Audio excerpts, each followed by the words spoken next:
This past week, I read a newspaper article about the University of Rochester.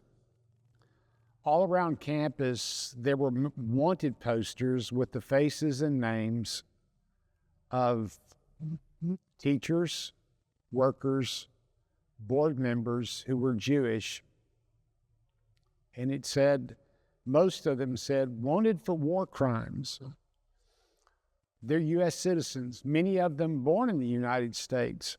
Many of them have lived in the United States all their life. They pay taxes, they raise families. What is their one problem?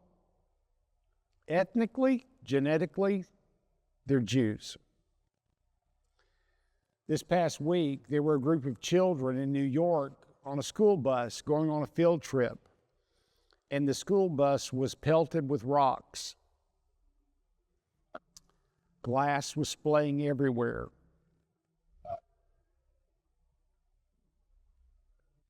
People were chanting from the river to the sea, death to Israel, death to the Jews. I'd like to ask you a question. Did those children on that bus have anything at all to do with what's happening in Israel and Palestine? Nothing. The problem is that their mom and dads happen to be Jewish.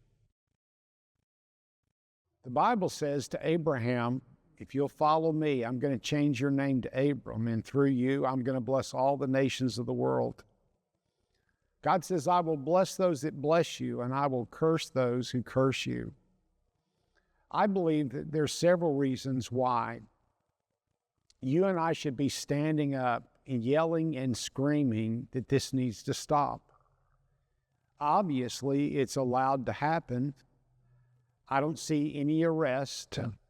When was the last time you saw a Palestinian protester putting up wanted dead or alive posters of American Jews arrested, put in jail? You don't see it. The problem is that several things, reasons why we should be standing up in arms. Number one is biblically as Christians, the Bible says that I will bless those who bless you and I will curse those who curse you. Biblically, we need to be standing with the nation of Israel. If you don't like it, take it up with God. Does it mean that Israel's going to be perfect? No, it doesn't. Israel is retaliated against Hamas, against Hezbollah. Why? Their daughters and grandmothers were raped and beheaded in public. What did you expect? Well, they've taken it too far. Well, maybe so, but can I ask you a question? What did a professor in Rochester, New York have anything to do with that? What in the world did a third grade kid on a school bus in New York have anything to do with that? You see, we live in a place called the United States of America, and in our Constitution it says that everyone has the right to life, liberty, and the pursuit of happiness. Just because a person is Jewish or black or Hispanic or Laotian or Korean, if you're in America, you should be protected, and they should be protected by the Constitution of the United States, by the police in the United States. The next reason is the truth is that everybody has a right to say what they want to say. If you are an ungodly person and you stand up and say that I hate this person, you have that right.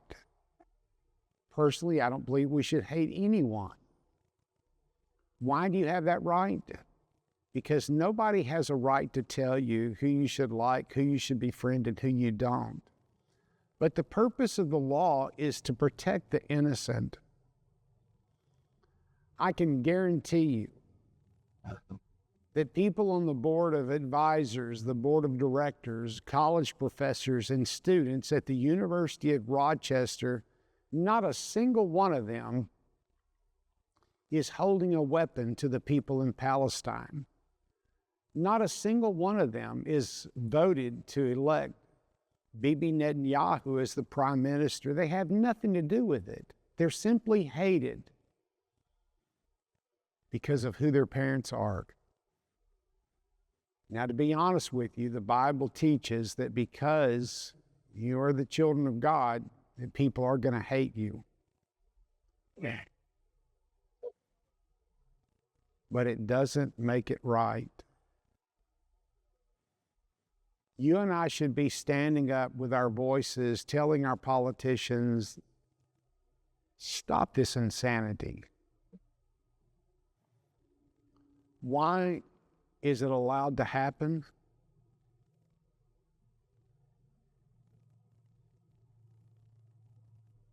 When's the last time that you saw a poster that said, "Death to black people"? We stopped that junk, and it should have been stopped. It should have never started. My heritage, way back when, I'm part Indian.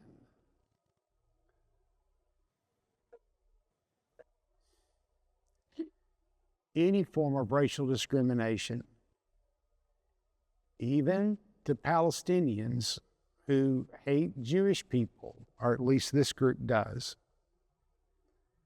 have a right to their opinion.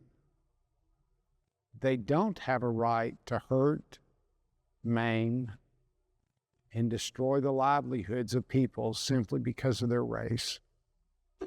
After all, this is the United States of America, and everyone has the right to pursue life, liberty, and happiness.